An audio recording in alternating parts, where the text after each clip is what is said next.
मैं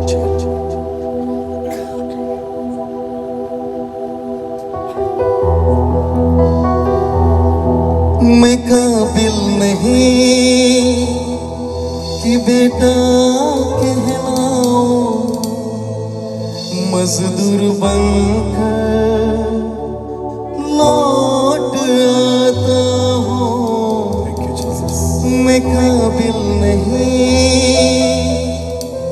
कि बेटा कहलाऊं, मजदूर बनकर लौट आता हूँ, मुड़कर आता हूँ, वापस आता हूँ।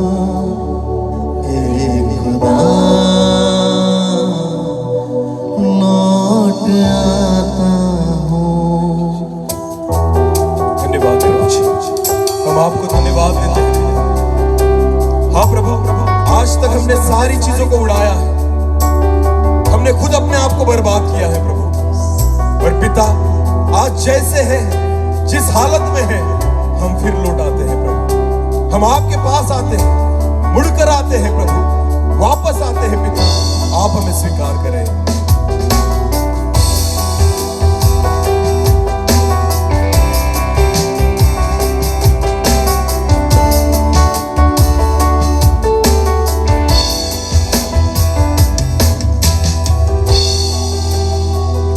मैं काबिल नहीं कि बेटा कहलाऊं, मजदूर बनकर लौट आता हूँ।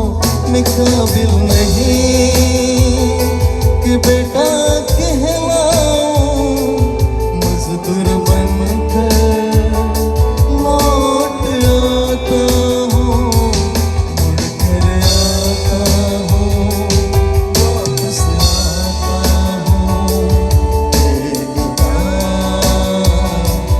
लौट आता हूँ, मुड़कर आता हूँ, वापस आता हूँ।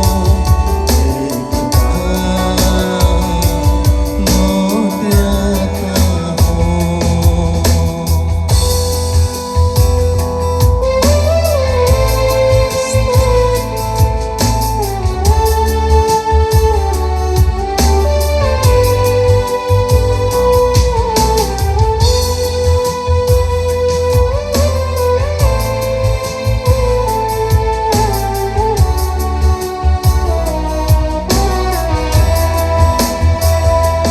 तेरा धन खोकर, तेरा सब खोकर, बदफेली से लौट आता हूँ। तेरा धन खोकर, तेरा सब खोकर, बदफेली से लौट आता हूँ, मुड़कर आता हूँ, वापस आता हूँ। हे खुदा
हालेलुया।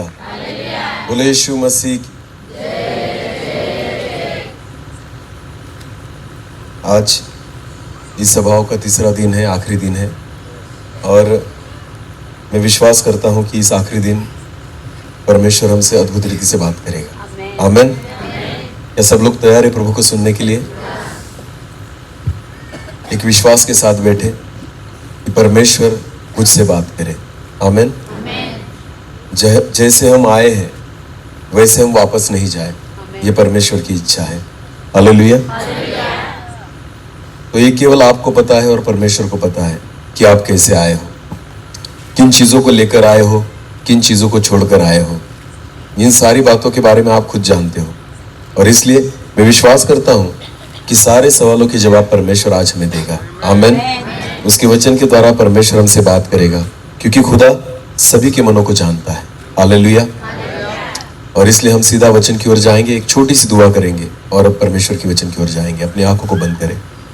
सर्वशक्तिमान जीवित पिता प्रभु जी, हम आपको धन्यवाद देते हैं, आपकी स्तुति और आपकी प्रशंसा करते हैं प्रभु कि आपने एक सुंदर समय हमें दिया कि हम आपकी चरणों में आए, आपकी उपस्थिति में आए।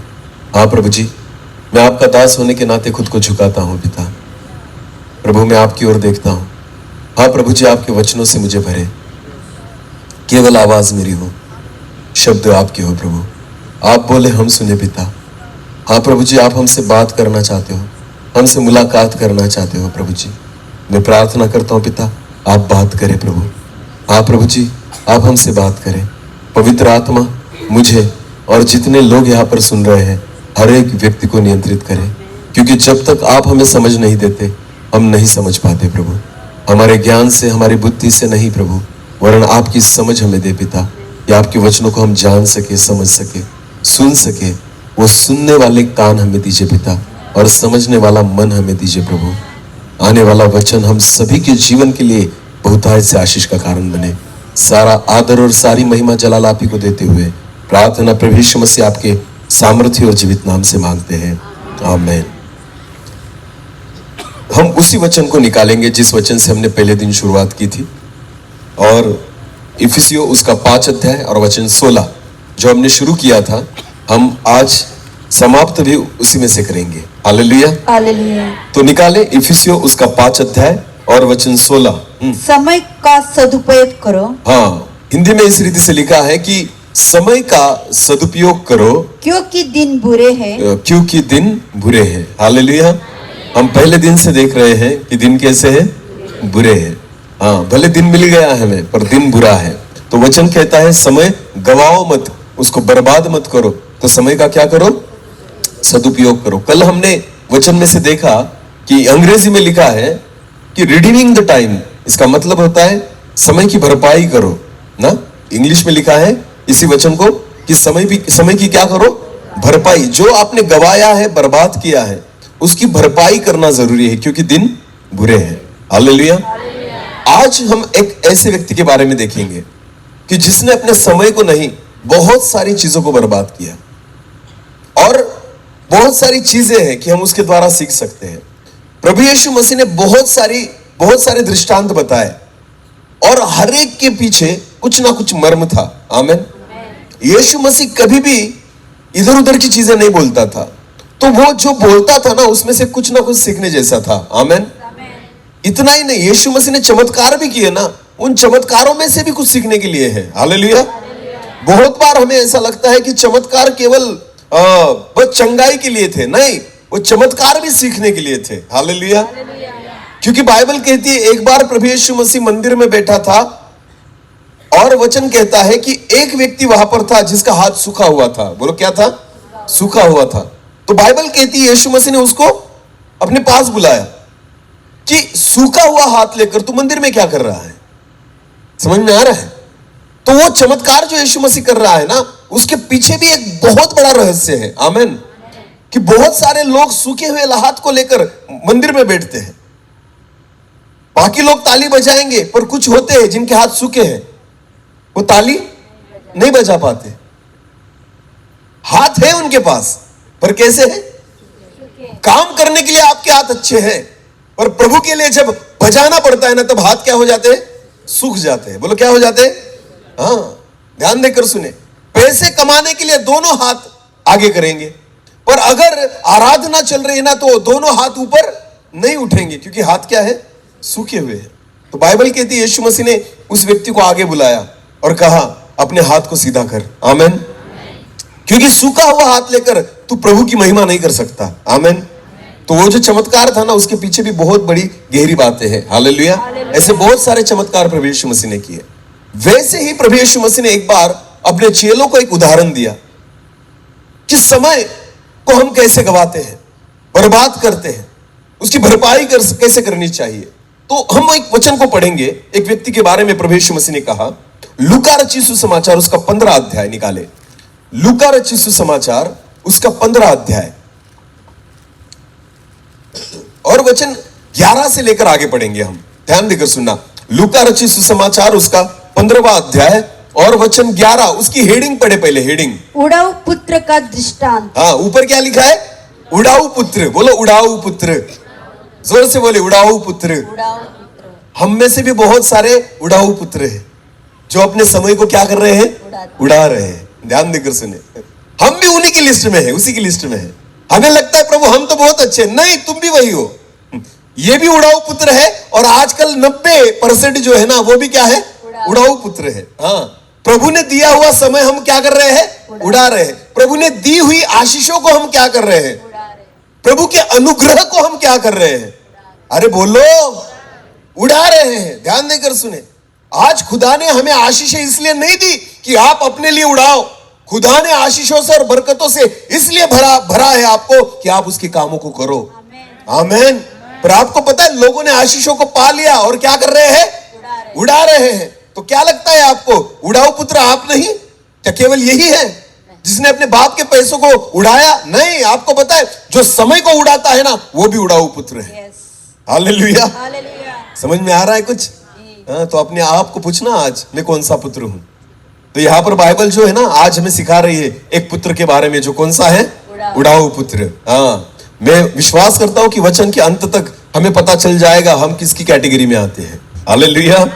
हाँ, चलो पढ़े वचन, लूका रचित सुसमाचार उसका 15 अध्याय और वचन 11 से लेकर आगे। हाँ, फिर उसने कहा, बाइबल कहती है फिर प्रभु यीशु मसीह ने कहा, किसी मनुष्य के 2 पुत्र थे। किसी मनुष्य के 2 पुत्र थे। बोलो कितने पुत्र थे? 2 पुत्र थे। उनमें से छोटे ने पिता से कहा, उनमें से छोटे ने पिता से कहा, हे पिता, हे पिता, संपत्ति में से जो भाग मेरा हो, हाँ, वो मुझे दे दीजिए। संपत्ति में से मेरा जो है ना वो मुझे दे दे। हालेलुया। ध्यान देकर सुने, बड़े ने कहा या छोटे ने कहा? बोलो बोलो, किसने कहा? छोटे ने कहा। बड़ो बहुत बार गलतियां ना छोटे ही करते हैं ना। हमारा सबसे बड़ा भाई कौन है पता है आपको? हाँ, कौन है हमारा भाई? यीशु। बोलो कौन है सबसे बड़ा? यीशु। और हम सब क्या है? छोटे। तो सारी गलतियां कहां से शुरू होती है? छोटों से। बेचारा बड़ा कुछ करता ही नहीं, कुछ मांगता भी नहीं ना, वो जो है वो सो है। वो अपने पिता से बहुत विश्वास योग्य रहता है। आमेन। हाँ, पर सारे कीड़े किसमें है? हाँ, जो छोटे हैं। ध्यान देकर सुने, बड़ा जो है ना वो कमाता है, बड़ा जो है ना पिता के साथ रहता है, बड़ा जो है ना आज्ञाओं का पालन करता है, पर छोटा जो है ना वो केवल कहता है मेरा जो है मुझे दे दे। बोलो मेरा जो है मुझे दे दे। उड़ाऊ पुत्रो ध्यान देकर सुनो, चर्च में जाते हो ना रविवार के दिन, वही मांगते हो खुदा से, प्रभु मेरी चंगाई मुझे, मेरी आशीषें मुझे, मेरे प्रार्थना का उत्तर मुझे, नौकरी मुझे, अच्छी खेती मुझे। क्या लगता है हमें? हम भी तो उड़ाऊ पुत्र है ना, क्योंकि हम भी पिता से कहते हैं मेरा जो है मुझे दे दे। हालेलुया। आज हम वही देखते हैं कि चर्चेस में जाओ, मीटिंग्स में जाओ, आपको पता है बहुत सारे लोग खुदा को सुनने के लिए नहीं आते, खुदा से मांगने के लिए आते हैं। किसके लिए आते हैं? मेरा जो है मुझे दे दे। हालेलुया। ध्यान देकर सुने, हम परमेश्वर को देने के लिए नहीं आते, हम परमेश्वर से लेने के लिए आते हैं। मेरा जो है मुझे दे दे। हालेलुया। आपको पता है सबसे ज्यादा भीड़ कौन सी मीटिंग में होती है? हाँ, कौन सी? चंगाई वाली। बोलो कौन सी? क्योंकि मेरा जो है मुझे, ये सारे उड़ाऊ पुत्र रहते वहां पर। हाँ, ध्यान देकर सुने। हाँ, जो केवल मांगने के लिए आते हैं। अब प्रभु का सुनने के लिए नहीं आएंगे ना, प्रभु का मानने के लिए नहीं आएंगे, पर मेरा जो है मुझे दे दे। तो देखना भीड़ कितनी बड़ी होती है। हाँ, पिछले दिनों में गुजरात में एक मीटिंग थी ना, मैंने सुना था, मैंने देखा नहीं, लाखों की पब्लिक थी वहां पर अभी ना, पिछले साल ना हाँ, लाखों की पब्लिक। पता है आपको, ये सारे उड़ाऊ पुत्र गए थे वहां पर हाँ, चमत्कार को पाने के लिए। अरे मैं आपको बताना चाहता हूं, 20 साल हो गए, 30 साल हो गए, 10 साल हो गए प्रभु यीशु मसीह पर भरोसा रखकर, पर फिर भी आपकी मांगने की आदत गई नहीं। ध्यान देकर सुने, वचन क्या कहते हैं? पहले तो तुम उसके राज्य और धार्मिकता की खोज करो, बाकी चीजें तुम्हें मिल जाएगी। वचन कहता क्या है? पिता की इच्छा क्या है कि पहले तो तुम उसके राज्य और उसके धार्मिकता की क्या करो? खोज करो, तो बाकी चीजें तुम्हें चंगाई मांगनी नहीं पड़ती, वो मिल जाती है। आशीषें मांगनी नहीं पड़ती, वो अब्राहम ने परमेश्वर से कुछ नहीं मांगा, खुदा उसको दे रहा था। आमेन। ध्यान देकर सुने, अब्राहम केवल परमेश्वर के पीछे चल रहा था और आशीषें उसके पीछे चल रही थी। हालेलुया। परमेश्वर से आशीषों को पाना, इसका मतलब होता है हमें खुदा की ओर देखकर चलना पड़ता है और आशीषें हमारे पास आती रहती है। आमेन। ध्यान देकर सुनना, परमेश्वर के पास जब आते हो ना, मांगने के लिए न आए, अपने हिस्से को मांगने के लिए न आए, खुदा का सुनने के लिए आए। आमेन। खुदा से मुलाकात करने के लिए आए। हालेलुया। उसके संगति के लिए आए। हालेलुया। पर बाइबल कहती है ना, छोटा जो था उसने कहा, हे पिता मेरा जो है मुझे दे दे। आज भी वही कर रहे हैं सब छोटे। ध्यान देकर सुने, हमारा प्रभु जो था ना, उसने सब कुछ दे दिया यीशु मसीह ने। वो क्या कहता है पता है? मैं मेरी इच्छा से नहीं, मैं पिता की इच्छा को पूरी करने के लिए आया हूं। आमेन। ये बड़ा है। हालेलुया। ये बड़ा पुत्र है। ध्यान देकर सुने, छोटे कहते कि मेरा जो है मुझे दे दे, पर बड़ा जो है ना, वो कहता है कि मैं तो पिता की इच्छा पूरी करने के लिए आया हूं। आमेन। इतना ही नहीं, तो बाइबल कहती है एक बार यीशु मसीह भूखा था, चेले खाना लेने गए थे, यीशु मसीह सामरी स्त्री को मिला, उसका उद्धार हो गया। चेले वहां पर आए और यीशु मसीह को कहने लगे रोटी खा ले। यीशु कहता है मेरा खाना मेरे पास है, मेरा खाना मेरे पास है। तो चेलों ने कहा इसको किसने लाया? तो यीशु ने कहा मेरे पिता का काम करना, यही मेरा खाना है। आमेन। हालेलुया। प्रभु की इच्छा, पिता की इच्छा को पूरी करता था बड़ा, और छोटे जो है ना, वो अपनी इच्छा पूरी करने में चले हैं। आमेन। हाँ, मेरा जो है मुझे दे दे। हालेलुया। हाँ, लोग बहुत बार इस स्टोरी को पढ़ते हैं, उड़ाऊ पुत्र बहुत बुरा है, बहुत बुरा है। अरे तुम भी तो वही हो। हालेलुया। बहुत बार हम भी तो अपनी ही इच्छा के लिए और अपनी ही इच्छाओं को पूरी करने के लिए प्रभु के पास आ रहे हैं। ध्यान देकर सुने, ये सारे उसी कैटेगरी में आते हैं, उड़ाऊ पुत्र के। बोलो किसके हैं? उड़ाऊ पुत्र के। आमेन। केवल समय को बर्बाद करने वाले, उड़ाने वाले ही उड़ाऊ पुत्र नहीं है, आशीषों को उड़ाने वाले भी उड़ाऊ पुत्र नहीं है, मेरा जो है मुझे दे दे कहने वाले भी उड़ाऊ पुत्र है। हालेलुया। क्योंकि उसी के बारे में परमेश्वर का वचन कहता है। अब फिर एक बार पढ़े उस वचन को। हाँ, फिर उसने कहा किसी मनुष्य के 2 पुत्र थे, 2 पुत्र थे, उनमें से छोटे ने पिता से कहा, उनमें से छोटे ने पिता से कहा, हे पिता, हे पिता, संपत्ति में से जो भाग मेरा हो, संपत्ति में से जो भाग मेरा हो वो मुझे दे दीजिए। वो मुझे दे दीजिए। उसने उनको अपनी अभी संपत्ति, ध्यान देकर सुने, ये आगे बहुत ध्यान देकर सुना। हाँ, वहां पर क्या लिखा है आगे? उसने यानी पिता ने उनको अपनी संपत्ति में से बांट दी। बोलो उनको, किसको? एक को नहीं बांटा, दोनों को मिला। हालेलुया। मांगा किसने? छोटे ने, पर दिया किसको गया? दोनों को। हालेलुया। इसका मतलब क्या होता है? मांगने से मिलेगा ऐसा नहीं है, पिता बिना मांगे भी देता है, अगर आप उसकी क्या हो? पुत्र हो। बोला अगर आप उसकी क्या हो? बड़े ने नहीं मांगा ना कुछ भी, पर बाइबल कहती छोटे ने मांगा ना, तो पिता ने क्या किया? ये मांग रहा है तो मुझे देना पड़ेगा, पर मेरा भाई ये भी तो बेटा है ना बड़ा, ये मांगता नहीं, फिर भी मैं उसे दे दूंगा। हालेलुया। समझ में आ रहा है? हाँ, अगर आप उसके पुत्र हो ना, मांगने की आवश्यकता नहीं है, क्योंकि पुत्रों को मिलेगा। आमेन। जो तुम्हारा है ना, तुम्हें मिलेगा, उसकी मांगने की जरूरत नहीं है। तो बाइबल कहती है ना, जब इस उड़ाऊ पुत्र ने मांगा ना, तो बाइबल कहती है दोनों में बांटा गया। हालेलुया। जिसने नहीं मांगा उसको भी मिला, और जिसको मांगा उसको भी मिला। हालेलुया। हाँ, ध्यान देकर सुने, तो वो पुत्र बने जो बिना मांगे आशीषित होते हैं। हालेलुया। हाँ, वो पुत्र बने जिसको पिता अपनी इच्छा से देता है। आमेन। वो पुत्र बने जिसे पिता जो तुम्हारा है ना वही लौटाएगा। हालेलुया। इसने मांगा नहीं पर मिल गया बड़े को। हालेलुया। हाँ, इस वचन में लिखा है दोनों में उसने बांट दिया। आगे पढ़े। बहुत दिन न बीते थे, बहुत दिन न बीते थे कि छोटा पुत्र सब कुछ इकट्ठा करके हाँ। दूर देश को चला गया हाँ। और वहाँ कुकर्म में अपनी संपत्ति उड़ा दी। बाइबल कहती है थोड़े ही दिन हुए कि उसको जो अपना जो था वो मिल गया। उसके बाद वो पिता को छोड़कर कहाँ निकल गया? दूर देश। बोलो कहाँ निकल गया? दूर देश। बहुत बार आशीषों को पाने के बाद हम नजदीक नहीं आते, हम बोलो हम कहाँ जाते हैं?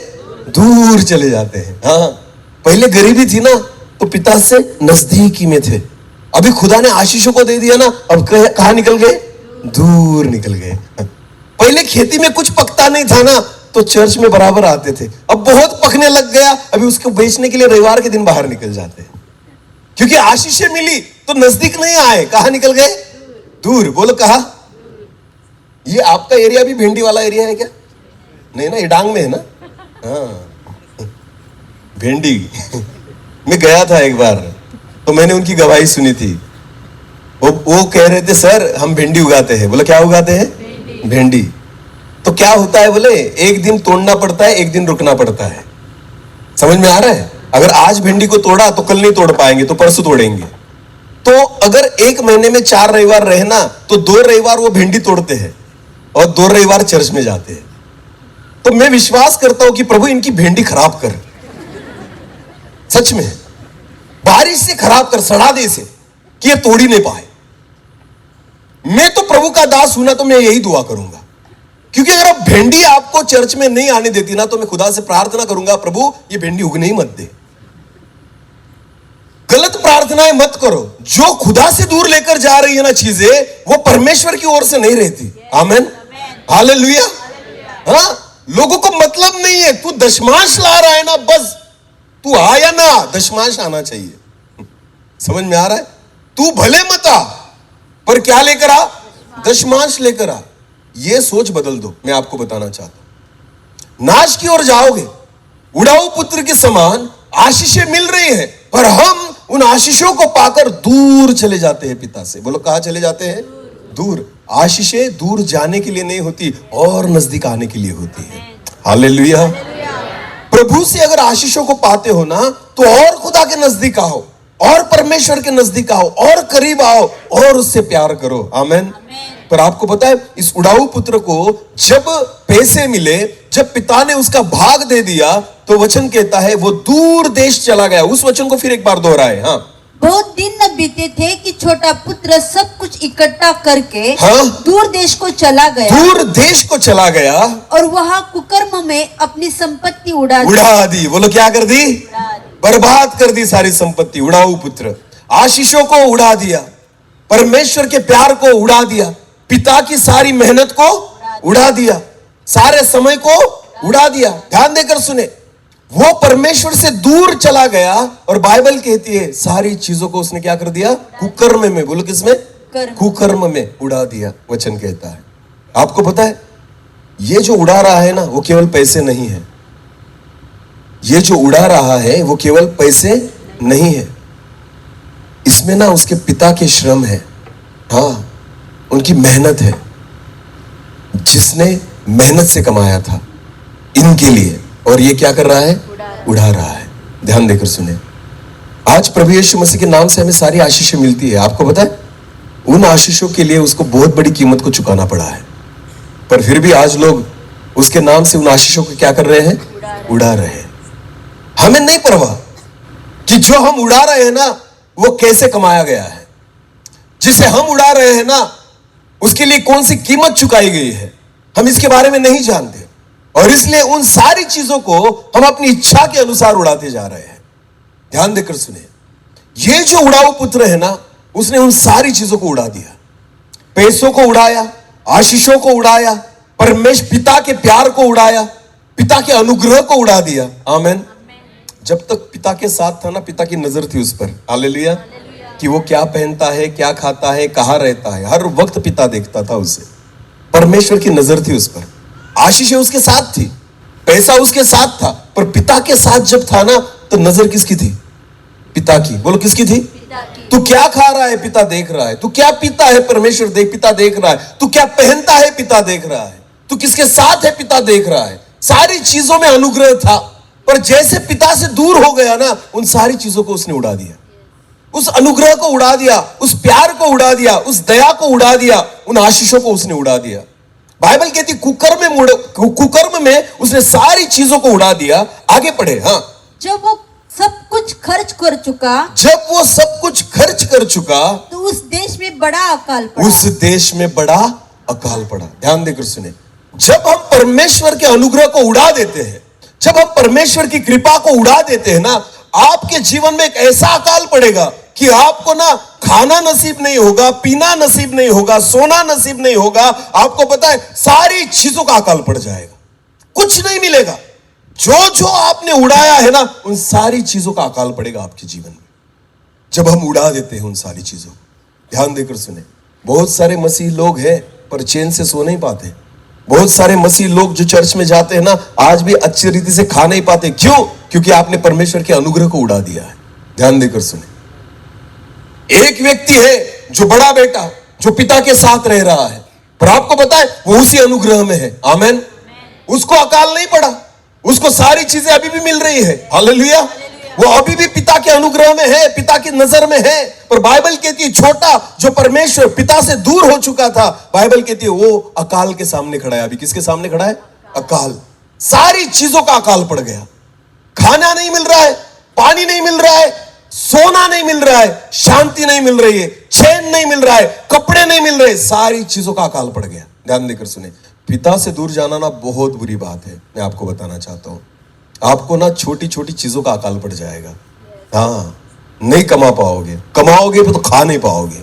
ध्यान देकर सुने, बहुत सारे लोग कहते ना मैंने बहुत पैसा कमाया। मेरा एक सवाल है, खा के दिखाओ। क्या? खा के दिखाओ। कितना कमाया वो बड़ी बात नहीं है, खा के दिखाओ तो जानो कि तुम आशीषित हो। आमेन। लोगों के पास करोड़ों रुपए, खा कहां पा रहे हैं? खा के दिखाओ मुझे जो पैसा है तुम्हारे पास। अगर सच में अच्छी चीजें खा सकते हो ना, तो समझना कि तुमने आशीष को पाया है। पैसे कमा के क्या करोगे? सोना चांदी कमा के क्या करोगे? आपको पता है उस अकाल में हो तुम, चारों ओर पैसा है पर फिर भी खा नहीं पा रहा, क्योंकि क्या पड़ा है तुम्हारे जीवन में? अकाल। अकाल पड़ा है। डॉक्टर ने कहा है मीठा मत खा, तो मीठा खाने का क्या पड़ा है? अकाल। हालेलुया। चारों ओर मिठाई है पर तू नहीं खा सकता, क्योंकि तेरे जीवन में क्या पड़ा है? अकाल। डॉक्टर ने कहा है मटन मत खा, तेरे घर पर आकर दूसरे लोग खा रहे और तू अकाल में है। तू किस में है? अकाल में है। तू नहीं खा पा रहा। हालेलुया। क्योंकि क्या है पड़ा? अकाल। इसको कहते हैं अकाल पड़ना। आमेन। हाँ, ये सामने रहेगी चीज पर खा नहीं पाएगा। जब पिता से दूर हो जाते हो ना उड़ाऊ पुत्रों, तो हमारे जीवन में क्या पड़ जाता है? अकाल। कि हम नहीं खा पाते। अच्छा घर बनवा लिया, अच्छा बेड बनवा लिया, सो नहीं पा रहे हो, नींद का क्या पड़ा है? अकाल। बोलो क्या पड़ा है? अकाल। तो क्या फायदा हुआ इतना बड़ा घर बनवाकर, लाखों रुपए खर्चा कर कर हम चैन से सो नहीं पा रहे हैं, क्योंकि नींद का भी क्या पड़ा है तुम्हारे जीवन में? ये होता है पिता से दूर जाना, ये होता है परमेश्वर से दूर जाना। आमेन। आपको पता है जो पिता के साथ रहता है ना, वो झोपड़ी में नींद, गहरी नींद लेता है। हालेलुया। जो पिता के साथ रहता है ना, वो कुछ भी देंगे तो भी खा लेगा, क्योंकि उसके जीवन में अकाल नहीं है। आमेन। हाँ, बहुत सारे विश्वासी लोग जो खुद को विश्वासी कहते हैं, पर आपको पता है उन उड़ाऊ पुत्रों की गिनती में है कि जिनके जीवन में खाने पीने का भी क्या पड़ा है? अकाल। ये नहीं खा सकता, वो नहीं खा सकता, ये पानी नहीं पी सकता, वो पानी नहीं पी सकता। अरे पीने का भी तो अकाल है तुम्हारे जीवन में। अगर तुम्हें बिस्लरी नहीं मिली तो मर जाओगे बिना पानी के, पर दूसरा पियोगे नहीं। हाँ या नहीं? तो अकाल में व्यक्ति को पानी नहीं मिला तो व्यक्ति क्या हो जाता है? मर जाता है ना। तो कुछ लोग हैं ऐसे कि जो कहते कि मैं तो बिस्लरी का ही पीता हूं। तो भाई अगर तुझे बिस्लरी नहीं मिली तो तू अकाल में ही मरेगा, क्योंकि तेरे लिए दूसरा पानी पीने की चीज नहीं है। तो तेरे जीवन में पानी का भी क्या पड़ा है? अकाल। ध्यान देकर सुने, खाने का अकाल है, पीने का अकाल है, सोने का अकाल है, ये सारी चीजें अकाल में आती है। आमेन। हाँ, तो बाइबल कहती है उड़ाऊ पुत्र के जीवन में अकाल पड़ा। अब तक सारी चीजें थी, पिता के साथ था, सारा खा सकता था, पी सकता था, पहन सकता था, सारी चीजें थी उसके पास। पर जब पिता से दूर हो गया ना, तो बाइबल कहती है उसके जीवन में एक बड़ा अकाल पड़ा। हालेलुया। आगे पढ़े। और वह कंगाल हो गया। हाँ, तो कंगाल हो गया, कुछ नहीं रहा। ना परमेश्वर की दया बाकी रही, ना खुदा का अनुग्रह बाकी रहा, ना उसका प्यार बाकी रहा, ना उसकी आशीषें बाकी रही, कुछ नहीं रहा। वो क्या हो गया? कंगाल हो गया। बोलो क्या हो गया? कंगाल हो गया। आपको पता है, जिसके पास परमेश्वर की कुछ चीजों को नहीं पाया जाता ना, वो खुदा की नजर में क्या है? कंगाल है। बोलो क्या है? परमेश्वर की बातें चाहिए हमारे जीवन में। आमीन। उसकी शांति चाहिए। तो यीशु मसीह कहता है अपने चेलों से, जिस घर में जाओ उसे क्या कहना? शांति। बोलो इस घर में क्या रहे? शांति। क्यों? क्योंकि प्रभु को पता है घरों घरों में शांति का क्या पड़ा है? अकाल। सब कुछ है घर में, आज टीवी है, फ्रिज है, एसी बिठा कर रखा है, करोड़ों के घर बनवा के रखे हैं, पर फिर भी घर में शांति का क्या पड़ा है? अकाल। तो यीशु कहता है अपने दासों से, तुम्हारे पास तो झोले में कुछ नहीं लेना, पर जब भी जाओ ना तो उस घर में बोलना कि तुम्हारे घर में क्या रहे? शांति। क्योंकि इन भिखारियों के घर में क्या नहीं है? शांति। तो इनको, इन अकालों जो अकाल में पड़े हैं ना, इनके घर में जाकर तुम्हारी शांति की क्या करो? घोषणा करो। हालेलुया। हाँ, ध्यान देकर सुने। प्रभु के दासों को बुलाते हैं, आओ आपके चरण हमारे घर में रखे। क्या करेंगे हमारे पांव रखकर? पापियों, खुद को बदलो। हालेलुया। मुंह उठा के बोलते हैं कि परमेश्वर के दासों के चरण हमारे घर में पड़े। अरे खुदा आना चाहता है तुम्हारे घर में, यीशु खुद आना चाहता है अपने घर में, पर उसको लेते नहीं। खुदा के दासों को बुलाकर क्या बड़ा तीर मारोगे? बाइबल क्या कहती है प्रकाशित वाक्य में 3 और 20 में? पढ़े प्रकाशित वाक्य उसका 3 और 20। देख मैं द्वार पर खड़ा हुआ खटखटाता ये हूं। कौन है? ये कौन है जो खटखटा रहा है? प्रभु का दास? नहीं, सेवक? भविष्यवक्ता? ये खुद यीशु है। बोलो कौन है? यीशु। ये खुद कौन है? यीशु। वो क्या कहता है? देख मैं द्वार पर खड़ा हुआ खटखटाता हूं, यदि कोई मेरा शब्द सुनकर द्वार खोलेगा। अरे कोई तो सुनो मेरे शब्दों को और क्या खोल दो? द्वार। पर हम नहीं खोलते। प्रभु के दासों के लिए खोल रहे हैं, पर खुदा के लिए नहीं खोलते। प्रभु तू मत आ, दासों के पैर लगाओ अपने घर में। हाँ, कि तुम रख दो पैर, हमारे पैर रखने से कुछ नहीं होने वाला। प्रभु को बुलाओ। हालेलुया। वो हमारे घर में आए तो सारा अकाल दूर हो जाएगा। आमेन। समझ में आ रहा है कुछ? शांति का जो अकाल पड़ा है ना, आपके परिवार से दूर हो जाएगा। उसको बुलाओ। वो कहता है मैं दरवाजे पर खड़ा हुआ खटखटाता हूं, जो कोई मेरी आवाज को सुने और दरवाजे को खोले, मैं भीतर आऊंगा। आमेन। हालेलुया।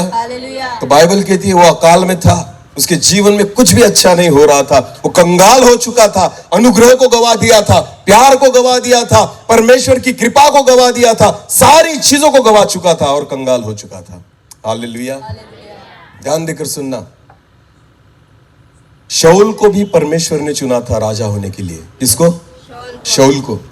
और दाऊद को भी परमेश्वर ने ही चुना था। पर बाइबल ऐसा कहती है जब शाऊल परमेश्वर से दूर हो गया ना, सारी चीजों का अकाल पड़ गया उसके जीवन। हाँ, कुछ नहीं मिलता था उसे, कुछ नहीं। जय भी नहीं मिलती थी ना। गोलियत को सामने देखकर भी डर रहा था। ताकत भी नहीं मिलती थी, हिम्मत भी नहीं मिलती थी। आपको पता है उसको हारने के लिए उसके जीवन में कुछ हिम्मत नहीं थी, विश्वास नहीं था, सारी चीजों को उसने गवा दिया था। अकाल पड़ गया था उसके जीवन में। गोलियत को देखकर शाऊल भागता था और दाऊद इतना ही था, पर फिर भी गोलियत के सामने खड़ा था। अकाल नहीं था उसके जीवन में। ध्यान देकर सुने, ये राजा है, वो राजा नहीं है, पर इसके जीवन में सारी चीजों का अकाल पड़ा हुआ है। बाइबल कहती है रात को सो नहीं पाता था, तो किसको बुलाता था? दाऊद को। किसको बुलाता था? दाऊद को। कि दाऊद आकर क्या बजाए? वीणा। बोलो क्या बजाए? वीणा बजाए। दाऊद आकर जब वीणा बजाता था ना, तब दुष्ट आत्मा उसको छोड़कर भाग जाता था, तब वो चैन से सो पाता और खा पाता था। ध्यान देकर सुने, ये शाऊल की परिस्थिति थी। परमेश्वर ने उसको चुना था, पर खुदा से दूर निकल गया था। ध्यान देकर सुने, जब हम परमेश्वर से दूर निकल जाते हैं ना, अकाल पड़ जाता है सारी चीजों का। हाँ, एक अभिषिक्त है जो केवल वीणा बजा रहा है, तो उसमें से दुष्ट आत्माएं निकल जा रही है और वो शांति से चैन से सो पा रहा है, खा पा रहा है। पर जिसके जीवन में अकाल पड़ा होता है ना, वो कुछ नहीं कर पाता, कुछ नहीं। वो बेचैन रहता है, हर समय बेचैन रहता है। अगर आप मसीह में हो ना, तो एक बात ध्यान देकर सुने, कितनी भी आंधी और तूफान आए, आप बेचैन नहीं रहोगे। हालेलुया। क्योंकि मेरा यीशु आंधी और तूफानों में क्या करता है? सोता है। बोलो क्या करता है? चैन की नींद सोता है। आमेन। हाँ, ध्यान देकर सुने। जब यीशु नाव में जा रहा था, आंधी तूफान आया ना, मेरा प्रभु वहां पर क्या कर रहा था? सो रहा था। इसका मतलब क्या होता है? आपको पता है, परिस्थिति कितनी भी प्रतिकूल हो गई ना, आपकी शांति को कोई चुरा, शांति का अकाल नहीं पड़ेगा। आमेन। शांति का अकाल नहीं पड़ेगा। कोरोना आ गया ना, अगर आप विश्वास में थे तो मैं आपको कहना चाहता हूं, आप डरे नहीं होंगे, डरे नहीं होंगे। उस शांति को किसी ने चुराया नहीं। आपको पता है, अकाल नहीं पड़ा हमारे जीवन में। आमेन। अकाल नहीं पड़ा। पर जब खुदा से दूर हो जाते हैं ना, छोटी छोटी चीजें हमें डराने लग जाती है। अकाल पड़ जाता है अनुग्रह का, उसके प्यार का, हिम्मत का, विश्वास का, सारी चीजों का अकाल। और बाइबल कहता है वो कंगाल हो गया। बोलो क्या हो गया? कंगाल हो गया। दो पुत्र, एक पिता के साथ है, अभी भी धनी है, और दूसरा जो पिता से दूर हो गया, वो क्या हो गया है? कंगाल। कंगाल हो गया है, कुछ नहीं बाकी बचा उसके पास। आगे पढ़े। हाँ, इसलिए वो उस देश के निवासियों में से एक के यहाँ जा पड़ा। हाँ, उसने उसे अपने खेतों में सुअर चराने के लिए भेजा। एक बहुत अच्छी उसको जॉब मिली, क्लास 1 ऑफिसर की। ऐसा लगता है आपको? नहीं। आपको पता है, कोई नहीं ले रहा था उसे, कोई भी नहीं ले रहा था उसे। आपको पता है, जो काम कोई नहीं करना चाहता वो उसे मिला, जिसको किसी लेवल में भी गिना नहीं जा सकता, वो काम उसे मिला। समझ में आ रहा है आपको? बाइबल कहती है एक आदमी ने उसको क्या चराने के लिए भेजा? सुअर को चराने के लिए अपने खेतों में भेजा। पर आगे पढ़े क्या हुआ? हाँ, और वो चाहता था, यानी वो उड़ाऊ पुत्र चाहता था, उन फलियों से जिन्हें सुअर खाते थे, उन फलियों से जिन्हें कौन खाते थे? सुअर खाते थे, अपना पेट भरे। अपना पेट भरे। ध्यान देकर सुने, जब आप परमेश्वर से दूर हो जाते हो ना, तो ये परिस्थिति आती है। तो बाइबल क्या कहती है? उसको क्या इच्छा थी? वो क्या खाए? जिसको कौन खा रहे हैं? सुअर। बोलो क्यों ऐसा उसको लगा कि मैं सुअर की फलियों को खाऊं? ऐसा क्यों लगा उसको?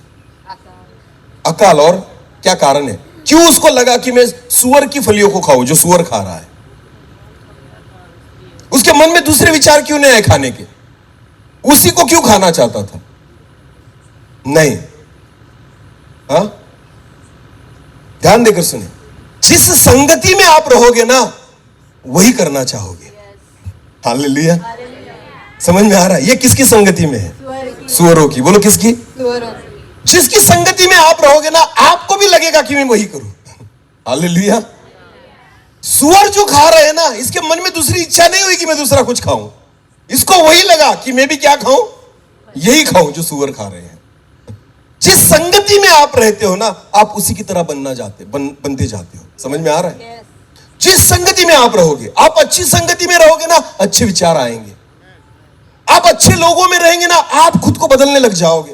पर अगर आप गलत संगति में जाओगे ना, उसी के प्रभाव को आपके जीवन में आप पाओगे। हालेलुया। सुअरों की संगति में रहते रहते वो खुद भी क्या बन गया? और उसके मन में कौन से विचार आने लगे? मैं भी क्या खाऊं? यही खाऊं जो वो खा रहे हैं। हालेलुया। ध्यान देकर सुने, अच्छी संगति में आओ तो अच्छा खाना सीखोगे, और गलत संगति में जाओगे तो वही खाओगे जो वो खा रहे हैं। हालेलुया। सच बोलता हूं मैं,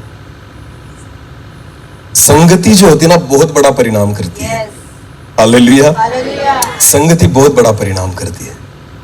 ये व्यक्ति, बाइबल कहती है कि सुअरों की संगति में रहा तो उसके मन में विचार आ गया कि जो सुअर खाते हैं ना, वो खाकर मैं पेट भरूं। क्योंकि उनको जो खाते हुए देख रहा है ना, उसके मन में भी अभिलाषा वही आ रही थी। भूख तो है तो वही खाऊंगा जो वो खा रहे हैं, क्योंकि मेरे दोस्त है, उनकी संगति में रह रहा हूं, रात दिन उनके साथ हूं ना, तो उसको भी लगा चलो वही खा लेता हूं पेट भरने के लिए। बहुत बार हमारे जीवन में ऐसा ही होता है। ध्यान देकर सुनिए, गलत संगति आपके चरित्र को बिगाड़ देती है। हालेलुया। आप भी वही खाने लग जाते हो जो वो खा रहे हैं। ध्यान देकर सुनिए, खाना केवल मुंह से नहीं होता। इन दिनों से ज्यादा खाना आंखों से हो रहा है। कहां से खाया जा रहा है? और कानों से। बोलो कहां से? ध्यान देकर सुनना, इन दिनों में मनुष्य जो है ना, वो ज्यादा से ज्यादा गलत बातें जो खा रहा है ना, वो अपने कानों से और आंखों से खा रहा है। और ये तभी होगा जब आप किसकी संगति में रहेंगे? गलत संगति। जो वो खाएंगे आप भी वही खाओगे, जो वो देखेंगे आप वही देखोगे, जो वो कहेंगे आप वही सुनोगे। गलत संगति से दूर रहे। आमीन। हालेलुया। ऐसी संगति में रहे कि जिसकी संगति में रहकर आप अच्छा खाना, अच्छा पीना, अच्छा रहना सीखे। आमीन, हालेलुया। आपके जीवन में उन चीजों का प्रभाव पड़ता है जिन चीजों में आप रहते हो। ध्यान देकर सुने। तो इसीलिए कभी भी एक अच्छी संगति को चुने। आमीन। मेरा जीवन तब बदला जब मैंने संगति बदली। हालेलुया। ध्यान देकर सुने। बहुत सारे विश्वासी लोग, उन्होंने यीशु मसीह को अपना लिया है, बपतिस्मा ले लिया है, चर्च में जाते हैं, पर संगति अभी भी वही है। अभी भी पुरानी संगति में है, अभी भी पुराने लोगों में उठना और बैठना है, अभी भी उन्हीं विचारों में है। मैं आपको बताना चाहता हूं, खुद को बदलना चाहते हो, पहले संगति को बदलो। हालेलुया। पहले संगति को बदलो। एक संगति जो है ना, वो आपको बदलेगी। हालेलुया। तो ये मुझ पर डिपेंड है, मैं किन की संगति में रहता हूं। यहां एक सुअर की बात नहीं हो रही है। सुअर कितने हैं? बहुत सारे। ये अकेला है, तो ज्यादा सुअरों का प्रभाव उस पर पड़ गया क्योंकि ये बेचारा कैसा है? अकेला है। ध्यान देकर सुनो। मैं हमेशा कहता हूं, एक सड़ा हुआ प्याज। बोलो, एक सड़ा हुआ प्याज। गुजराती में क्या कहेंगे उसे? कांदो, कांदा ना, कांदा ही कहते हैं ना। क्या? डुंगड़ी। हाँ, डुंगड़ी। चलो, कांदो ना, कांदा भी कहते हैं ना। ओके, प्याज। ध्यान देकर सुने। एक सड़ा हुआ कांदा या प्याज, अगर 99 प्याज अच्छे हैं, उसमें रख दो, क्या होगा? क्या होगा? वो जो अच्छे है ना 99, उसको क्या करेगा?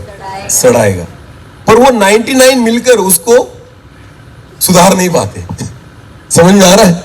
ज्यादा कौन है? अच्छे वाले ज्यादा है ना, 99। तो उन सब ने मिलकर इसको अच्छा करना चाहिए ना, सड़े हुए को, पर कर नहीं पाते। आपको पता, पर ये अकेला सड़ा हुआ है, पर 99 को क्या कर देगा? ये संगति का परिणाम है। ये किसका परिणाम है? संगति का। ध्यान देकर सुनो। ये जो संगति है ना, बहुत बड़ा प्रभाव डालती है हमारे जीवन में। इन दिनों में संगति से, गलत संगति से दूर रहे। मैं आपको बताना चाहता हूं, जरूरी नहीं इन दिनों में ना लोग एक दूसरे से मिलते कम हैं, ऐसे इंटरेक्ट ज्यादा नहीं करते, पर मोबाइल जो है ना, उस पर ज्यादा मिलते हैं। हाँ, फेसबुक, इंस्टाग्राम, ये क्या है पता है आपको? ये वही प्लेटफॉर्म है जो हमें एक संगति देता है। बोलो, क्या देता है? संगति। बहुत बार हमें लगता है, मेरे तो कोई दोस्त नहीं। अरे तुम्हारा अकाउंट ओपन करके देखो तुम फेसबुक पर और इंस्टा पर, तुम्हें पता चल जाएगा तुम्हारा कितना बड़ा ग्रुप है।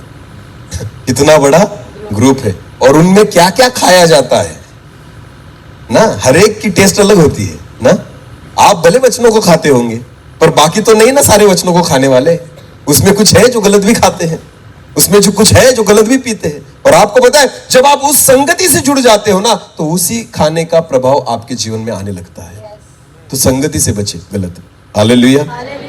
इसके जीवन में जो संगति थी ना, सुअरों के साथ रह रहा था, तो उसके मन में एक दिन विचार आया कि मैं भी वही खाऊंगा जो कौन खा रहा है? सुअर खा रहा है। इतना सहज रीति से हो गया। कभी उसने जिंदगी में सोचा नहीं होगा कि मेरे मन में ऐसे विचार आएंगे कि मैं सुअरों का अन्न खाऊंगा एक दिन। ऐसा सपना उसने देखा नहीं होगा। पर आपको पता है, संगति का असर। बोलो, किसका असर है? संगति का असर बहुत गलत और बहुत बुरा होता है। ध्यान देकर, जितने जवान लड़के यहाँ पर बैठे हैं, ध्यान देकर सुनना। अपनी संगति को चुनते हुए बहुत ध्यान से चुने इन दिनों में। हाँ, क्योंकि वो संगति आपको बिगाड़ सकती है, खराब कर सकती है। जो आपके फायदे का नहीं ना, उससे दूर हटो। मैं आपको सच में बोलना चाहता हूं, जहां से कुछ आपको अच्छा मिले ना, उस संगति में रहे। आमीन। हाँ, जिससे कुछ मेरा फायदा हो ना, ऐसी संगति में रहे। बाइबल कहती है, यीशु मसीह ने अपने चेलों को क्यों बुलाया? क्योंकि यीशु को पता था, जब तक ये मेरे संगति में नहीं रहेंगे, नहीं बदलेंगे। हालेलुया। ऐसा नहीं था कि यीशु उनकी क्लास लेता था 2 घंटे तक। नहीं, यीशु 24 घंटे उनको साथ में रखता था। हालेलुया। 3.5 साल यीशु मसीह ने उनको अकेला नहीं छोड़ा, क्योंकि प्रभु को पता था ये 3.5 साल ये बन जाएंगे मेरे समान। हालेलुया। ये संगति ही उनको बनाएगी। यीशु मसीह ने 3.5 साल तक अपने साथ उनको रखा। 24 घंटे यीशु मसीह के साथ रहते थे वो। आपको पता है, उसी संगति ने उनको बदला। बाइबल कहती है, पतरस ने 3 बार इनकार किया यीशु मसीह का। कितने बार इनकार किया? 3 बार। फिर भी वो लड़की कहती थी, तू वही है, तू वही है। वो कहता मैं नहीं हूं, वो कहता तू है, क्योंकि तेरा बोलना कहता है ना, तेरे बोलने से समझ में आता है तू उसी के पीछे था। आमीन। संगति ने उसको इतना बदल दिया था ना कि पतरस खुद को छुपाना चाहता था, पर छिप नहीं पा रहा था। इतना बदल चुका था। हालेलुया। वो खुद कहता था मैं मसीह नहीं हूं, लोग कहते तू है, तू है। इसे सच्चा मसीह कहते हैं कि तुम बोलोगे मैं नहीं हूं, लोग कहेंगे तू है। हालेलुया। तो समझ जाना तुम सच्चे मसीह हो। ये सच्चा मसीह है पतरस, कि खुद कह रहा है अपने मुंह से मैं मसीह नहीं, मैं उसको नहीं जानता। लोग कहते हैं झूठ मत बोल, तू वही है, हाँ तू ही उसे जानता है, तू उसके पीछे चलने वाला है। ऐसा संगति का असर था पतरस के जीवन में। संगति बहुत बड़ा प्रभाव डालती है, इसलिए इन दिनों में ऐसी संगति को चुने जो आपके लिए आशीष का कारण बने। हालेलुया। बाइबल में लिखा है प्रेरितों के काम में पहली कलीसिया जो थी ना, वो प्रेरितों की संगति में रहती थी। बोलो किसके संगति में रहती थी? हाँ, इसकी वजह से अद्भुत चमत्कार होते थे, इसकी वजह से वो आशीषित थे, इसकी वजह से वो प्रभु का भय मानकर चलते थे, इसकी वजह से प्रेरितों के काम में अद्भुत कामों को देखा जाता है, क्योंकि वो प्रेरितों के संगति में चलते थे। आमेन। उन्होंने अपने वक्त को नहीं गवाया, वो अच्छी संगति में बने रहे, और यह संगति ही उनको आशीषित करती है। अगर आप चाहते हो इन दिनों में कि आप आशीषित बने, तो एक अच्छी संगति को चुने। हालेलुया। बोले यीशु मसीह की। गलत संगति में निकल जाओगे तो वही खाना और वही पीना शुरू कर दोगे जो उस संगति में आपको पाया जाता है। ध्यान देकर सुने, आज जगत में ना वही खाने को मिलेगा जो सुअर खाते, जो सुअर खाते।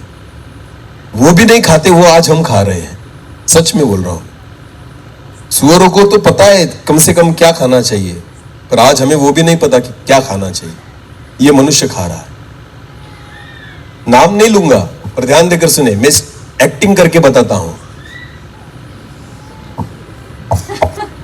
समझ में आया? यही ना ऐसे ऐसे कर सुअर को दो। किसको दो? सुअर को। मैं आपको गारंटेड बोलता हूं वो नहीं खाएगा, वो नहीं खाएगा, पर मनुष्य खाएगा। इन दिनों में संगति इतनी बिगड़ चुकी है कि जो सुअर भी नहीं खाते वो मनुष्य खा रहा है। समझ में आ रहा है कुछ? संगति से बचो। गलत संगति अच्छे चरित्र को बिगाड़ती है। हालेलुया। हालेलुया। ये व्यक्ति एक परमेश्वर पिता का पुत्र है। आमेन। ध्यान देकर सुने, पिता के साथ जो है ना, वो अभी भी सब अच्छा खा रहा है, पर जो पिता से दूर है ना, वो सूअरों का अन्न खाना चाहता है। ये बहुत बड़ा अंतर है उनमें। समझ में आ रहा है कुछ? अगर आप पिता के अनुग्रह में रहोगे, पिता के साथ रहोगे ना, तो आपको सारी चीजें परमेश्वर देगा। हालेलुया। चलो उस वचन को फिर पढ़े और आगे जाए। हाँ। और वो चाहता था कि उन फलियों से जिन्हें सुअर खाते थे, हाँ? अपना पेट भरे, हाँ? और उससे कोई कुछ नहीं देता था। हाँ? जब वो अपने आपे में आया, तब कहने लगा, तब वो क्या कहने लगा? इस बात को ध्यान से सुने। जब उसकी आंखें खुल गई, जब वो आपे में आया, तो उसने क्या कहा? मेरे पिता के कितने ही मजदूरों को भोजन से अधिक रोटी मिलती है। उसको याद अपने बाप के, अपने बड़े भाई की नहीं आई, उसको याद किसकी आई? मजदूरों की। बोलो किसकी आई? हाँ, ध्यान देकर सुने, मेरे पिता के मजदूर। बोलो कौन? मजदूर। मजदूर का मतलब क्या होता है? खाने वाले, उड़ाने वाले या कमाने वाले। मजदूर जो होते हैं ना, वो उड़ाते नहीं, मजदूर कमा के देते हैं। मजदूर क्या करते हैं? जब वो अपने आपे में आया, उड़ाऊ पुत्र, अब तक सारी चीजों को उड़ा चुका था, पर आपको पता है उड़ाने के बाद उसको अपना बड़ा भाई याद नहीं आया, उसको मजदूर याद आए। बोलो कौन याद आए? मजदूर। क्योंकि मजदूर जो है ना मेरा पिता के घर में, वो क्या करते पता है? पिता को कमा के देते हैं। बोलो क्या करते? पिता को काम करते हैं, पिता को कमा के देते। तो मजदूरों के बारे में वो सोच रहा है। क्या सोच रहा है? पढ़े, मेरे पिता के कितने मजदूरों को हाँ? भोजन से अधिक रोटी मिलती है। हालेलुया। उसको समझ में आ गया, बेटा होने से अधिक अच्छा है मजदूर होना, क्योंकि भोजन से अधिक रोटी उनको मिल रही है। हालेलुया। हालेलुया। भोजन से अधिक रोटी। आपको पता है मजदूर जो है ना, वो भरपाई करना है। बेटे ने क्या कर दिया? उड़ा दिया। अब हमें ना, बेटे हैं हम, पर कभी भी खुद को बेटा समझकर उसकी सेवा नहीं करे, मजदूर समझकर ही उसकी सेवा करे, तभी जाकर भरपाई को कर पाओगे। हालेलुया। समय की भरपाई तभी होगी जब खुद को बेटा नहीं, खुद को मजदूर समझने लग जाओगे, क्योंकि मजदूर उड़ाता नहीं, मजदूर कमा के देता है। हालेलुया। समझ में आ रहा है कुछ? ध्यान देकर सुने, हम है संतान, हम है उसके बेटे, हम है उसके बच्चे, पर समझो मत, खुद को मजदूर समझो कि आप उसके गवाए हुए समय की भरपाई कर पाओ। जो आशीषों को हमने गवा दिया है ना, उसकी भरपाई करने के लिए हमें खुद को मजदूर समझना जरूरी है। बाइबल कहती है जब वो आपे में आया, जब उसकी आंखें खुल गई तो उसको पता चल गया बेटा तो हूं पर कहलाने के योग्य नहीं हूं। तो क्या फायदा? मैं हमेशा कहता हूं, ध्यान देकर सुने, यीशु मसीह को जगत में भेजने से पहले खुदा ने उत्पत्ति की पुस्तक में पहले मनुष्य को बनाया। किसको? आदम। बोलो किसको? मुझे एक बात बताइए, जब परमेश्वर ने आदम को बनाया कहां रखा? एदेन में। बोलो कहां रखा? कुछ चीजें एदेन आदम ने मांगी थी? आदम ने एदेन मांगी थी? फिर किसने दी? परमेश्वर। उसको पानी पीने के लिए कितनी नदियां थी? 4। आदम ने मांगी थी? किसने दी? परमेश्वर ने। खाने के लिए सारे प्रकार के फल वहां पर थे, आदम ने मांगे थे? किसने दिए? चलो वो छोड़ो, सारी चीजें मिलने के बाद एक दिन आदम अकेला बैठा था। बाइबल कहती है मनुष्य अकेला रहे अच्छा नहीं। तो परमेश्वर ने कहा तेरे लिए मैं एक अनुरूप सहायक बनाऊंगा। आमेन। तो परमेश्वर ने किसको बनाया? हव्वा को। बोलो किसको बनाया? आदम ने मांगी थी? नहीं। फिर किसने दी? परमेश्वर ने। ध्यान देकर सुने, ये जो पुत्र है ना आदम, सारी चीजें बिन मांगे मिली उसे। कैसी मिली? इसलिए बिगड़ गया। इसलिए क्या हो गया? बिगड़ गया। जब बच्चों को बिना मांगे सारी चीजें मिलती है ना, बच्चे ना सुधरते नहीं, क्या हो जाते हैं? बिगड़ते हैं। हाँ, परमेश्वर ने ना आदम पर बहुत प्यार किया था, बहुत लाड़ प्यार किया खुदा ने। जो नहीं मांगता था ना वो भी खुदा देता था उसे। हाँ, बाइबल कहती है ना 4 नदियां दी, पीने वाले केवल 2 ना, पानी पीने वाले केवल 2, और नदियां कितनी? और बाइबल कहती है वहां पर है ना सारी चीजें मिलती थी, सोना मिलता, चांदी मिलता, हीरे जवाहिर, सारी चीजें वहां पर मिलती थी। सारी चीजें मांगी नहीं थी आदम ने, सारी खुदा ने दी। और आपको पता है ये ज्यादा लाड़ प्यार ने ही आदम को क्या कर दिया? बिगाड़ दिया। ज्यादा दिन नहीं रह पाए वो वहां पर परमेश्वर के अनुग्रह। बहुत बार ज्यादा लाड़ प्यार जो होता है ना, हमें क्या कर देता है? बिगाड़ देता है। खुदा से नजदीक नहीं आते हम और परमेश्वर से दूर निकल जाते हैं। इसलिए ना जब प्रभु यीशु मसीह को भेजा ना इस जगत में, तो परमेश्वर ने उसका कुछ लाड़ प्यार नहीं किया। उसको ना जन्म लेते ही गाय की चरनी में रख दिया। बोलो कहां रख दिया? हाँ, उसको एदेन में नहीं रखा, अच्छे घर में नहीं रखा, महल में नहीं रखा, उसको डायरेक्ट गाय की चरनी में रख दिया।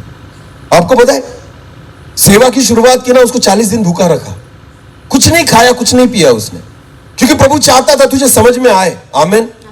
यीशु मसीह कहता है कि लोमड़ियों के पास अपने घर है और पंछियों के पास अपना ठिकाना है, पर मनुष्य के पुत्र के लिए सिर धरने के लिए अपनी जगह नहीं है। यीशु मसीह ना हमेशा इधर उधर भटका रहा, ना खुद की जगह थी, ना खुद का घर था, ना खुद की प्रॉपर्टी थी। आदम को सब मिला था, यीशु को कुछ नहीं मिला। समझ में आया कुछ? सारी चीजें यीशु को मांगनी पड़ती थी, इससे उससे मांगता था यीशु और तब उसको मिलता था। पर जिसको लाड़ प्यार ज्यादा हो जाता है ना, वही बिगड़ता है। हालेलुया। उड़ाऊ पुत्र। बोलो कौन? उड़ाऊ पुत्र। दूर निकल गया था, प्यार किया था ना पिता ने, संपत्ति दे दी, मांगा उतना दे दिया, पर आपको पता है यही लाड़ प्यार ने उसको बिगाड़ दिया। और जब आपे में आया, बोलो क्या आया? आपे में। तो उसके मन में विचार आया पुत्र कहलाने की योग्य नहीं। उस वचन को फिर पढ़े और आगे जाए। हाँ, जब वो अपने आपे में आया तब कहने लगा मेरे पिता के कितने ही मजदूरों को भोजन से अधिक रोटी मिलती है। हाँ? और मैं यहाँ भूखा मर रहा हूँ। इस वचन को बहुत ध्यान से सुने। वो क्या कहता है? मेरे पिता के मजदूरों को भोजन से अधिक रोटी मिलती है और मैं यहाँ पर भूखा मर रहा। मजदूर खा रहे हैं और बेटा भूखा है। मजदूर पेट भरकर खा रहे हैं और बेटा भूखा है। ध्यान देकर सुन। तो क्या फायदा हुआ बेटा बनकर? तू मजदूर अच्छा तुझसे। हालेलुया। अगर तू बेटा है ना तो फिर भी भूखा है, वो मजदूर है फिर भी पेट भरकर खा रहे हैं। आमीन। ध्यान देकर सुने। उसको समझ में आ गया बेटा रहने से मतलब नहीं होता, भूख मिटनी चाहिए। आमीन। हाँ, भूख मिटनी चाहिए। ध्यान देकर सुने। आशीषें मिलनी चाहिए, शांति रहनी चाहिए, अकाल दूर होना चाहिए, कंगाली दूर होनी चाहिए। उसको समझ में आ गया और वो कहता है मेरे बाप के यहाँ जो मजदूर है ना, उनको भोजन से अधिक रोटी मिलती है और मैं यहाँ पर भूखा। मजदूर खा रहे हैं और बेटे भूखे हैं। ध्यान देकर सुनो। प्रभु के लिए मजदूरी करो, बहुत आशीष पाओगे। आमीन। जितना समय गवाया है ना, उसकी भरपाई ऐसे ही कर सकते हो तुम। ध्यान देकर सुनना। ये जितना गवाया है अभी मजदूरी करके कमाओ। आमीन। हाँ, तब जाकर सारी आशीषों को पाओगे। और खुदा का वचन कहता है मजदूरों को भोजन से अधिक रोटी मिलती है। केवल भोजन की नहीं, भोजन से अधिक। अधिक। मैंने बहुत बार देखा है सेवकों के परिवार ही ज्यादा सेवा करते हैं दूसरों के लिए, खाना खिलाना ना। अभी मैं ये पासवान का ही घर है ना यहाँ पर। हाँ, ज्यादा हम जितनी बार यहाँ पर आए यहीं पर खाना खाया हम। इसका मतलब क्या है? देखो, भोजन से अधिक रोटी रहेगी आपके घर में। हालेलुया। हालेलुया। आपका पेट तो खुदा भरेगा पर दूसरों का भी भरेगा। Yes, आमेन। आमेन। पैसे से नहीं, ध्यान देकर सुने, आपके पास पैसे होंगे ना, आप लोगों की सेवा नहीं कर पाओगे। सेवा करने के लिए पैसों की नहीं, खुदा के अनुग्रह की जरूरत होती है। हालेलुया। लोगों के पास करोड़ों है पर किसी को चाय भी नहीं पिलाते, किसी को घर में नहीं बुलाते, कभी किसी को पानी नहीं पिलाते। मैं आपको बताना चाहता हूं, आपको बताए, उसके लिए भी परमेश्वर का अनुग्रह चाहिए। आमेन। वो बुलाहट है जो खुदा की ओर से होती है। जो मजदूरी करता है ना परमेश्वर के लिए, खुदा उनको रोटी तो देता है और भोजन से अधिक देता है कि दूसरों के लिए भी बचे। आमेन। हालेलुया। बोले यीशु मसीह की जय। 5000 लोगों को जब खाना खिलाया ना प्रभु यीशु मसीह ने, तो टोकरियां कितनी बची? बोलो कितनी? तो क्या एक चेला एक टोकरी खाता? अरे बोलो ना। भोजन से क्या था? अधिक। जो उनकी जरूरत थी ना उससे भी क्या था? अधिक। प्रतिफल कब मिला? पहले उनको मिला या बाद में मिला? ध्यान देकर सुने, सेवा का प्रतिफल बाद में मिलेगा, पर कैसा मिलेगा? टोकरी भर के। बोलो कैसा मिलेगा? टोकरी भर के। विश्वास करें, सेवा के प्रतिफल को बीच में नहीं पाना। आपको पता है क्या? 5000 लोगों को पहले चेलों ने क्या खिलाया? खाना। बोलो, चेलों ने क्या खिलाया? यीशु मसीह बांटते गया और चेले उनको देते गए। आमेन। यीशु तोड़ते गया उन रोटियों को और चेले उनमें बांटते गए। बाइबल कहती है 5000 लोग तृप्त हो गए। बोलो क्या हो गए? तृप्त हो गए। फिर यीशु ने चेलों को कहा, जितना बचा है उसको क्या कर लो? बटोर लो। बोलो क्या करो? कब? जब लोग क्या हो गए? तृप्त हो गए, तब तुम्हें बटोरना पड़ेगा। आमेन। पहले सेवा कंप्लीट करो, फिर खुदा तुम्हें कहेगा अब अपनी आशीषों को बटोरो, और इतनी आशीषें भरेगी ना कि टोकरी भर जाएगी। हाँ, जरूरत से अधिक खुदा आपको देगा। आमेन। मजदूर होना बहुत अच्छी बात है। दो चीजें हैं, आशीषें भी ज्यादा मिलती है और समय की भरपाई भी होती है। आमेन। हाँ, 25 साल तक मैं बेटा था, समझता था परमेश्वर का खुद को। क्या समझता था? खुद को परमेश्वर का बेटा समझता था मैं 25 साल तक। इसलिए समय को गवा दिया, अनुग्रह को गवा दिया, सारी चीजों को गवा दिया, सारा बर्बाद कर दिया मैंने।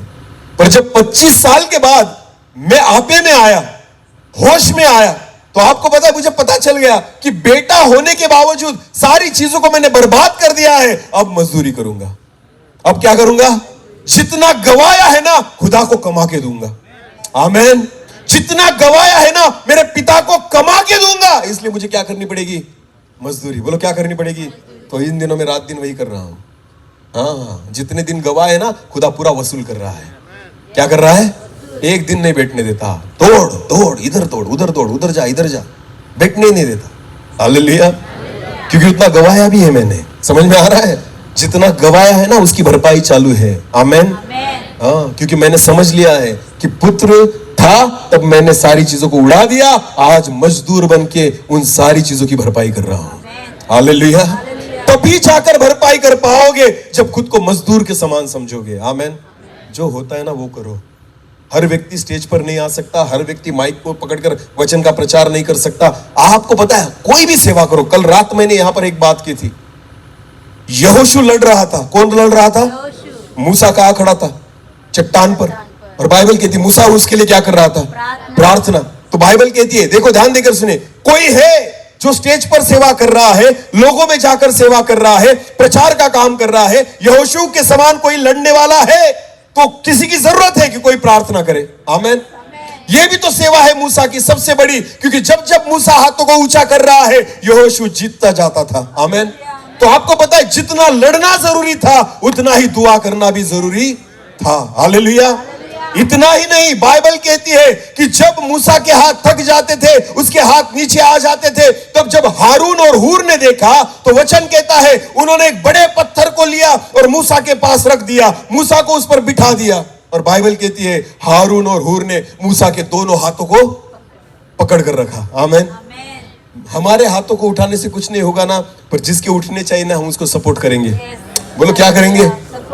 ये सपोर्ट भी बहुत बड़ी काम की चीज है। आमेन। शाम तक उनके सपोर्ट ने मूसा के हाथ को खड़ा किया। और बाइबल कहती है इजराइली लोग जीत गए। आमेन। ये प्रकार की सेवा है, बहुत प्रकार की। एक जो वहां पर सेवा कर रहा है यहोशू, दूसरा जो प्रार्थना की सेवा को लेकर चल रहा है, और तीसरे और चौथे जो है ना वो उनको क्या कर रहे हैं? सपोर्ट। बोलो क्या कर रहे हैं? आधार दे रहे हैं। आपको पता है इन दिनों में इन सारी सेवकाई की जरूरत है। मजदूर बनो खुदा के लिए। हालेलुया। अगर लड़ सकते हो तो लड़ो, प्रार्थना कर सकते हो तो प्रार्थना करो, नहीं कुछ कर सकते ना तो कुछ मदद करो या सपोर्ट करो, फिर भी जाकर खुदा के कामों को कर पाओगे। आमेन। पर जितना समय बिताया है, बर्बाद किया है ना, उसकी भरपाई करो। हालेलुया। और बेटे समझ के भरपाई नहीं होगी, हमें मजदूर समझना पड़ेगा खुद को। बोलो क्या समझना पड़ेगा? उसने खुद को मजदूर समझा। आगे पढ़े जल्दी से। हाँ। मैं उठकर अपने पिता के पास जाऊंगा। हाँ? और उसे कहूंगा, हाँ? पिताजी मैंने स्वर्ग के विरोध में हाँ? और तेरी दृष्टि में पाप किया है। हाँ? अब इस योग्य नहीं रहा, अब मैं इस योग्य नहीं रहा कि तेरा पुत्र कहलाऊं। तेरा पुत्र कहलाऊं, क्योंकि मैंने उड़ा दिया ये सारी चीजों को। एक पुत्र होने के नाते मैंने सारी चीजों को उड़ाया, अनुग्रह को उड़ाया, आशीषों को उड़ाया, समय को उड़ाया है प्रभु। अब मैं उस लायक नहीं रहा। आगे बढ़े। मुझे अपने एक मजदूर के समान रख बस ले। मुझे अपने मजदूर के समान रख। हाँ? तब वो उठकर अपने पिता के पास चला। बाइबल कहती है तो उठकर अपने पिता के पास चला। वो भी दूर ही था, वो दूर ही था कि उसके पिता ने उसे देखकर तरस खाया। पिता को तरस आ गया। आमेन। आमेन। पिता मजदूर पर तरस नहीं खा रहा, पिता किस पर तरस खा रहा है? बेटे पर। बेटे पर। बोलो किस पर? बेटे पर। आपको पता है खुद को तुम मजदूर समझो, खुदा तुम्हें बेटा ही समझेगा। आमेन। वो अपना बच्चा ही समझेगा। हालेलुया। आप केवल मजदूरी करने की तैयारी करो, खुदा आपको मजदूर बनने नहीं देगा। सोचेगा नहीं कि ये मेरा मजदूर है। आमेन। आमेन। वो हमें पुत्र के समान ही देखता है। केवल लौट आओ। बोलो क्या करो? लौट आओ। लौट आओ। जहां है ना वहां से क्या करो? लौट आओ। लौट आओ। जिस परिस्थिति में पड़े हो ना वहां से क्या करो? लौट आओ। बस अब तक बहुत समय को बर्बाद कर दिया, अब लौट आओ। ध्यान देकर सुने, अब लौटना जरूरी है। खुदा के लिए कुछ कामों को करना जरूरी है। जितना वक्त बर्बाद किया है, बिताया ना, उसे भरपाई करना जरूरी है। लौट आओ। यही खुदा चाहता है। वो अभी भी राह देख रहा है, मेरा बच्चा कब लौट आएगा। आमेन। आमेन। अब भी गवा रहा है अपने समय को, अब भी गवा रहा है, बर्बाद कर रहा है अपने जीवन को। अब भी खुदा चाहता है बेटा लौटा। वो राह देख रहा है। आमेन। आमेन। तुम मजदूर बन के लौटो, वो पुत्र कह के ही स्वीकार करेगा। आमेन। वो उन्हीं बातों को देगा। आगे पढ़े। और दौड़कर उसे गले लगाया। दौड़ कर उसे क्या किया?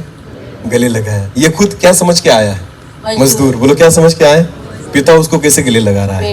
ये मेरा बेटा है। आमेन। आगे आगे। और बहुत चूमा। और बहुत चूमा। हाँ? पुत्र ने उससे कहा, पुत्र ने उससे कहा, पिताजी, हे पिताजी, मैंने स्वर्ग के विरोध में और तेरी दृष्टि में पाप किया है। हाँ? और अब इस योग्य नहीं रहा कि तेरा पुत्र कहलाऊं। हाँ? परंतु पिता ने अपने दास से कहा, वो कह रहा है कि हे प्रभु मुझे समझ में आ गया, मैंने तेरे सारे आशीषों को उड़ा कर आया हूँ, मैं सारे तेरे अनुग्रह को उड़ा के आया हूँ, मैंने सारे समय को उड़ा के मैं तेरे पास आया हूँ, कंगाल होके तेरे पास आया हूँ, अब मैं तेरा पुत्र कहलाने के योग्य नहीं। पर बाइबल क्या कहती है? आगे पढ़े। परंतु पिता ने अपने दासों से कहा, परंतु पिता ने अपने दासों से कहा, झट अच्छे से अच्छा वस्त्र निकाल, अरे जाओ अच्छे से अच्छा वस्त्र लेकर आओ और उसे पहनाओ। और उसे पहनाओ। खुदा आपको इस हालत में नहीं देख सकता।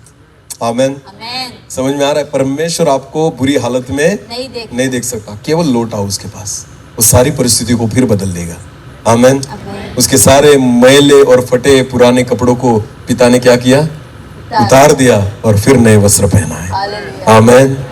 फिर नए वस्त्र पहनाए, एक नई पहचान खुदा ने दी। आपको पता है पिता वही चाहता है। समय की भरपाई तुम करो, बाकी तुम्हारे जीवन की भरपाई खुदा करेगा। हालेलुया। जो भी तुमने गवाया है ना, परमेश्वर उसकी भरपाई करेगा। केवल तुम उसके समय की क्या करो? भरपाई करो। मैं विश्वास के साथ कहता हूं। आपको पता है मैं प्रभु के लिए उसकी सेवा की भरपाई कर रहा हूं। उसके समय जो मैंने बर्बाद किया ना, उसकी भरपाई कर रहा हूं। इन दिनों में खुदा हमारे जीवन में सारी चीजों की भरपाई कर रहा है। सारी चीजें वो खुदा देता है। आमेन। पूरी नींद नहीं मिलती, पूरा खाना नहीं मिलता, पूरा सोना नहीं होता, सारी चीजें। पर आपको पता है बीमार नहीं पड़ता। हाँ, एसिडिटी नहीं होती, कुछ नहीं हो रहा, खांसी नहीं, सर्दी नहीं, कुछ नहीं। आपको पता है मुझे 15 साल हो गए सेवकाई में, अभी तक इंजेक्शन नहीं लिया। नहीं तो हर साल पड़ा रहता था हॉस्पिटल में 3 दिन के लिए, साल में एक बार। पर 15 साल से खुदा की सेवा कर रहा हूं ना, अभी तक नहीं लिया। क्यों पता है आपको? आप उसकी सेवा की भरपाई करो, आपकी भरपाई वो करेगा। आमेन। वो भरपाई करेगा, विश्वास करें, ये मेरी गवाही है। आमेन। हाँ, मैं खाने पीने से डरता नहीं, कुछ भी दारू छोड़ के। हाँ, वरना तुम समझो कि ये भी पीता है। ध्यान देकर सुने, मैं कभी लोगों से नहीं पूछता ये मेरे सामने क्या क्या परोसा है आपने। मैं खा लेता हूं विश्वास से, मुझे पता है उसने दिया है। पानी का दाखरस बनाता है ना, तो बॉयलर की गाउठी भी बनाएगा। बॉयलर की, तुम विश्वास से प्रार्थना करो, खा लो। आमीन। करो ना यार प्रार्थना, सादा पानी पीने से कुछ नहीं होता। प्रार्थना करोगे तो वो भी बिस्लरी में बदल जाएगा, क्योंकि यीशु ने पानी का क्या किया। तो ये कौन सी बड़ी बात है। आमीन। आप उसकी सेवा की भरपाई करो, उसके समय की भरपाई करो, बाकी आपके जीवन में सारी भरपाई वो कर देगा। हालेलुया। बोले यीशु मसीह की जय। हाँ, इन दिनों में मैं प्रभु को धन्यवाद देता हूँ। मुझे ऐसा लगता है ना, मैं यीशु मसीह के साथ ही घूम रहा हूँ। किसके साथ घूम रहा हूँ। इतनी मच्छियां खाने को मिल रही है। मछली खा रहा हूं मैं बहुत दिनों से। मुझे ऐसा फील होने लग गया कि मैं इजराइल में ही हूं और यीशु के साथ ही घूम रहा हूं। जैसे पतरस यूहन्ना थे, याकूब थे ना। हाँ, कहा भी जाता हूं ना, अच्छी अच्छी मछली खाने को मिल रही है। जब कोई देता नहीं तो दूसरे लेकर आते। हालेलुया। हाँ, बहुत अच्छा फील हो रहा है। आमीन। सारी जरूरतों को खुदा पूरी करता है। आमीन। हाँ, आप कम नींद लो, बाकी की भरपाई वो कर देगा। आप कम आराम करो, बाकी की भरपाई वो कर देगा। आप आधा ही पेट खाओ, बाकी वो भर देगा। आमीन। सारी चीजें वो भरपाई करेगा। आप केवल अपने समय की भरपाई करो जो बर्बाद किया है, बाकी चीजों की भरपाई खुदा करेगा। आमीन। लौट आओ। बोलो क्या करो। लौट आओ। परमेश्वर यही चाहता है कि हम लौट आए। इसलिए वचन कहता है समय की भरपाई करो, समय का सदुपयोग करो, क्योंकि दिन बुरे हैं। आमीन। यही करना है, और तभी कर पाओगे जब खुद को मजदूर के समान उसके लिए इस्तेमाल करोगे। आमीन। वहां नहीं कर सकते, मूसा के समान करो। मूसा के समान नहीं कर सकते, हारून और हूर के समान करो। इतना तो कर ही सकते हो। आमीन। इतना तो कर ही सकते हो। ये हर व्यक्ति कर सकता है, और मैं चाहता हूं इतना करे, भरपाई करे। प्रभु आपको आशीषित करेगा। लौट आना जरूरी है। अपनी आंखों को बंद करें, हम प्रार्थना में जाए। ब्रदर अरुण गामित आगे आओ ब्रदर। एक कोरस लेंगे हम। थैंक यू जी। अपनी आंखों को बंद करें, इधर उधर न देखें। थैंक यू जीस।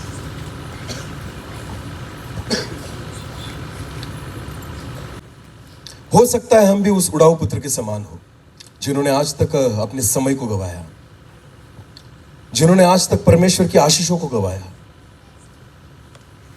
जिन्होंने आज तक उसके अनुग्रह को गवाया, अपने समय को गवाया, बर्बाद किया। पर ये वो समय है कि हम उसकी भरपाई करें। जैसे उड़ाऊ पुत्र सब उड़ा के कंगाल होके फिर एक बार पिता के पास लौट कर आए, आज खुदा चाहता है कि हम उसके पास लौट कर आए। Thank you Jesus.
आप को मोड़ लेते हैं पिता, हम लौट आते हैं प्रभु जी। फिर एक बार हमें गले लगाए प्रभु, फिर अपने पास बुलाए पिता, हमारे आंसू को पोंछे प्रभु जी। मैले कपड़े लेकर आए हैं प्रभु, पर पिता उद्धार के वस्त्र हमें पहनाए पिता, एक नई पहचान हमें दीजिए पिता। जो गवा कर आए हैं उसे फिर एक बार आप में प्राप्त करने के लिए आप हमें सामर्थ्य दे प्रभु। हाँ प्रभु जी, गए तो थे पुत्र बनकर, पर लौटे हैं मजदूर बनकर। हमें इस्तेमाल करें प्रभु कि सारे गवाई हुई चीजों को उसकी भरपाई हम कर सके पिता, इसलिए हमें स्वीकार करें। हम लौट आते हैं प्रभु जी, आप हमें स्वीकार करें। इन 3 दिनों में आपने हमसे बात की है, अपने समय को हम बर्बाद न करें प्रभु, उस समय की हम भरपाई करें, क्योंकि दिन बुरे हैं। जिन वचनों को इन 3 दिनों में बोया गया है, 30 गुना 60 गुना 100 गुना फल लाए प्रभु। सारा आदर और सारी महिमा जलाल आप ही को देते हुए प्रार्थना प्रभु यीशु मसीह आपके सामर्थ्य और जीवित नाम से मांगते हैं, आमीन।